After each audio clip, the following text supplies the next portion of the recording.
The design process, it happens over a period of time usually. Occasionally I'll just get a spark and I'll just think, oh, I wonder what this would be like. And I'll do it right then and see. Or other things I have maybe tried experiments with and put them away in a box and keep thinking about them, and could even be 4 or 5 years later, I'll go find that box and just go and take it out and look at it again and think, well, I wonder if I did it this way, you know? So there's different ways that things come to me.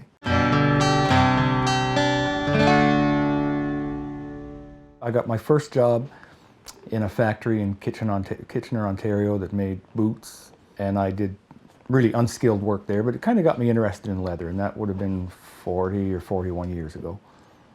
And then I worked in another company that made belts and bags and different things like that, and then I worked in a harness shop in Moncton, fixing harness for racehorses. Another shop in Winnipeg that did harness work and luggage repairs and saddle repairs, kind of just everything like that. At some point after working in those different companies, when we moved here, I still kept doing leather work on my own.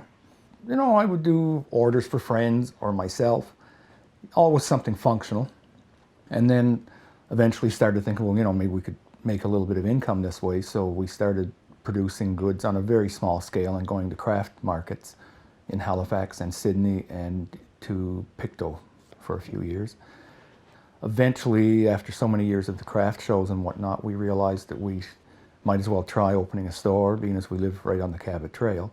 So we built the store and built a workshop in the back in 1988. And then it developed into a full-time job for both me and my wife. And it's just been an ongoing learning process. I've done work for Fortress Louisbourg and for the Citadel in Halifax and different museums across Canada. They usually send me an artifact of their place in the country or their place in history, and we reproduce it, and then they can use it or have it on display or whatever. And one time that kind of work developed into a contract for the movie Master and Commander. It starred Russell Crowe, and that was for leather fire buckets. That movie fit, I think, about the mid-1700s, mid-18th century, and it was a sea battles and that kind of thing. And they wanted leather buckets for those scenes. Usually the workshop is open to the public. Most of the time it is, as long as somebody's working back there. So the customers can come in and see how we do things or what the leather looks like. This is how we work, how we get the leather. This is the side of a cow. And it's a little larger than average size, but it's pretty close. It's 26 square feet. We do have a cutting press, which cuts out a lot of the pieces for the more production items that we make. And then we hand cut the other items that we don't make as many of. And we have sewing machines, and we have modern equipment in those ways, but then for the museum work, it's all hand done just the same as it was 200 or 300 years ago. Me and the staff, like, we all take part in these kind of designs, and I certainly couldn't do it myself, you know. I mean, we all take part in it.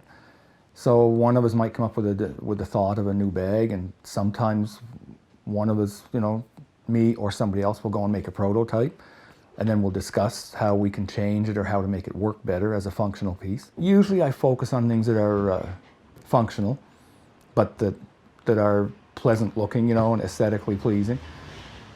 And then there's other times that I do experiment with some non-functional items, and I would like to do more of that. And I kind of hope to do that one of those years, eh?